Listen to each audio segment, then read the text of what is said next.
Hi, Kjell in Denmark. The last weeks we have had a very warm period here in Denmark, so I'm going into the shop to come away from the sun. And projects keeps coming up all the time. This time I'll make a stop for my vise.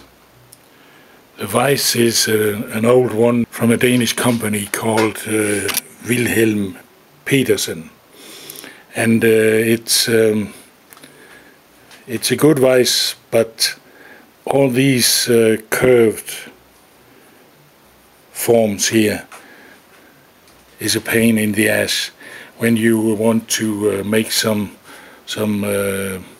attachment to this. And I haven't got the money for a curved vise, so today I made a good brake disc inspired from double boost. I made this brake disc to adjust the vertical head on this mill. It's a pain in the ass to adjust this head so it's square to the table. But this disc, I managed to do it with this disc, and I then set it up within 1 thou or so, even though I count in millimeters, and then lined up this vise here, and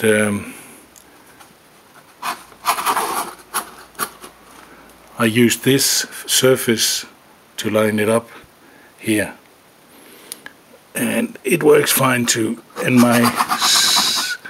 my cover works fine too. And now I'm going to make this vise stop. When I had aligned the vise according to Tom Lipton's method, tighten this bolt and then move so that the needle tends to go to 0 again, then it's a fantastic method. Within 1 or 2 rounds you have it. Then I lined it up good, very good, and then milled this groove here with an end mill, and then made this rod so that it can be mounted either this way or this way.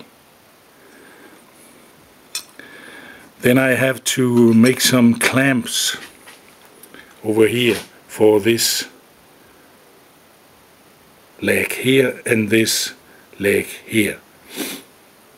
And this clamp, I think I got an idea from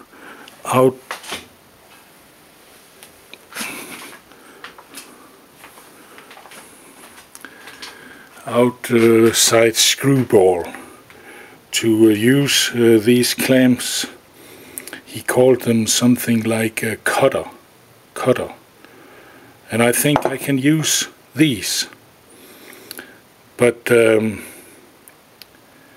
I don't like that you can see the cutter, see the screw on both sides. So I think I'll try to make it hidden inside this piece, and I think it's doable. I have a drawing here, and then I'll try to explain in the drawing so you can see that. The drawing shows these clamps that goes on to this rod there. Here I have my drawing of this vise stop device. This rod here was the one you saw mounted on the vise over in the shop, and these 2 clamps here one here and one here. They are exactly like each other. Exactly. This rod here is glued or Loctited to this hole. The same with this, Loctite or glued in there. If we hide all these, then we can look what's inside this one.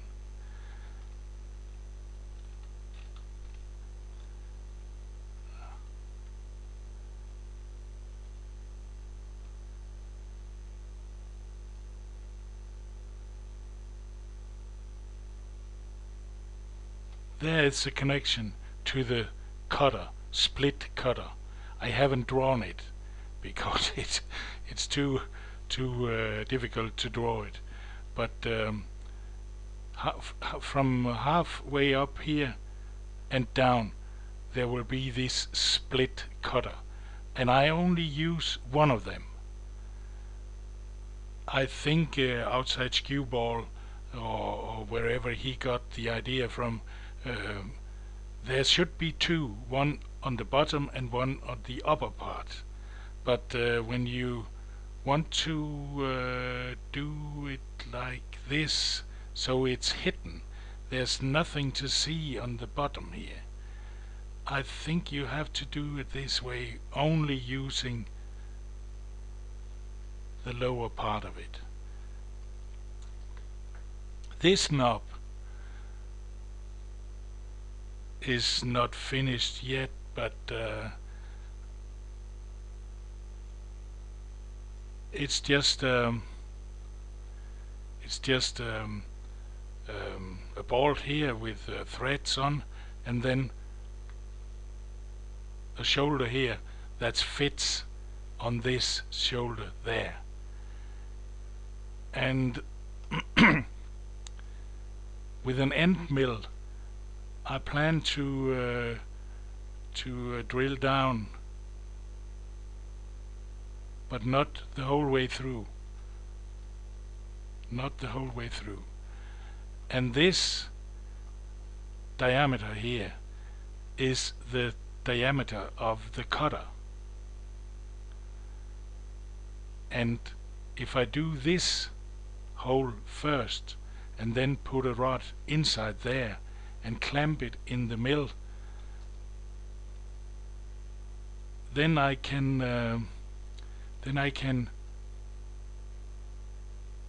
bore this hole with a drill and afterwards a reamer, and then the split cutter which will stick out here and then be machined. And I think if I use a rod, a whole rod, then I have the possibility to use both the upper and the lower part of the split cutter, because I make it both parts automatically this way. The only thing I have to be aware of is that I have to have this shoulder here to have something to screw the lower part of the split cutter. It has to be the counterpart for the forces here.